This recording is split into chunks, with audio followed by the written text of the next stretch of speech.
It was just 3 months ago that state lawmaker Melissa Hortman and her husband were gunned down in my home state of Minnesota. That alleged killer listed numerous politicians as possible targets. And sadly, my next guest was also on that list. Ohio Democratic Congressman Greg Landsman joins me now. Congressman, it's such a eerie sensation to even say that you were on any kind of list like that. And I can't imagine what your reaction today was when you saw and heard about this horrific shooting. I think my reaction was similar to everyone's, which was there's an immediate grief that comes over you, almost a disbelief too. How can this happen, even though we've experienced it? And then you want everyone to know that it's horrific, that everyone should be feeling an enormous amount of pain for what happened, and sorrow. And if you're a praying person, you pray for his family, his wife, his children, the people who loved him. And you hope that our leaders, all of them, do universally condemn this, that everyone says this is wrong. The only way out of this is if everyone says we're going to do better. And that means toning down the rhetoric. It means getting more serious about mental health and keeping guns out of the hands of dangerous people, protecting gun owners, but keeping guns out of the hands of dangerous people, just charting a new course where this is not our reality, because this is a nightmare. You know, we look to lawmakers in some ways as sort of debate-based role models. And there was a moment today that there was an attempt to have a moment of silence in the legislative chamber. I want you to hear what happened and just recall that moment.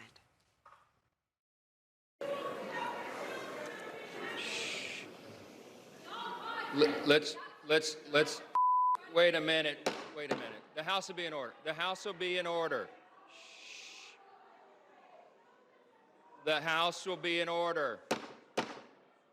Now, when you see that, and you know Americans are watching that and wondering how to turn that temperature down, how to have civil disagreements, that's got to give you pause.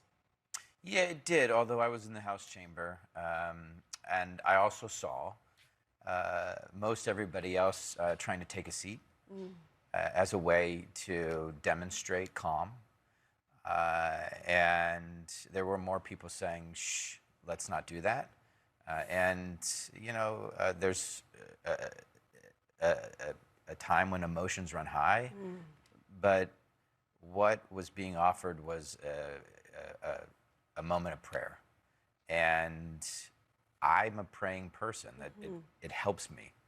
And when I pray, I hear kindness and grace. I don't ever hear anger or retribution.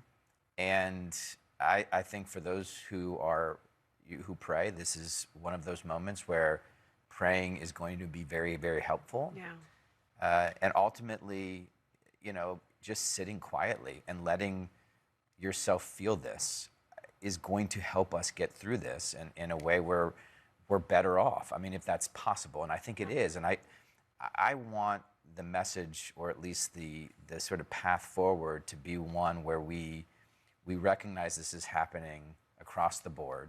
It's political violence, it's school shootings. We just lost children again. I mean, the number one cause of death for children is gun violence. We have the capacity to fix this. We have the capacity to have our politics be better. We have the capacity to solve the mental health issue. Getting guns out of the hands of dangerous people. We have the capacity to be better. And I think most people want that. I hope people do, and certainly the way forward is what you describe. People have had a very visceral reaction, however, to the President of the United States, who blamed some of the rhetoric on what he called the radical left for Kirk's murder. Listen.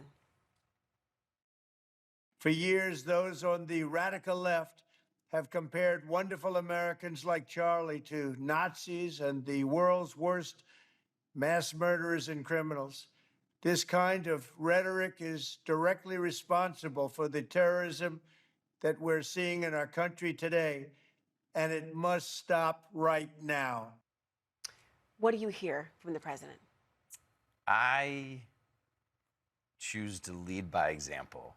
And the example that I choose is to appreciate the fact that people are in pain, that this was horrific, that political violence doesn't just hurt one side, it hurts everybody. To keep a ledger is unproductive. And that in the end, we're all in this together. I'm hearing or tuning into those folks on both sides that are saying this is horrible, pray for his family, and let's stop. Like, we can do better. And those are the folks that I think most Americans are going to tune into. And my only other piece of advice is, at least for a little bit, get off social media. Just be with your loved ones, and try to stay off social media as long as you can, because I think it pulls you away from the people who are going to help you through this. We're certainly thinking about his family tonight. Young father. Thank you, Congressman.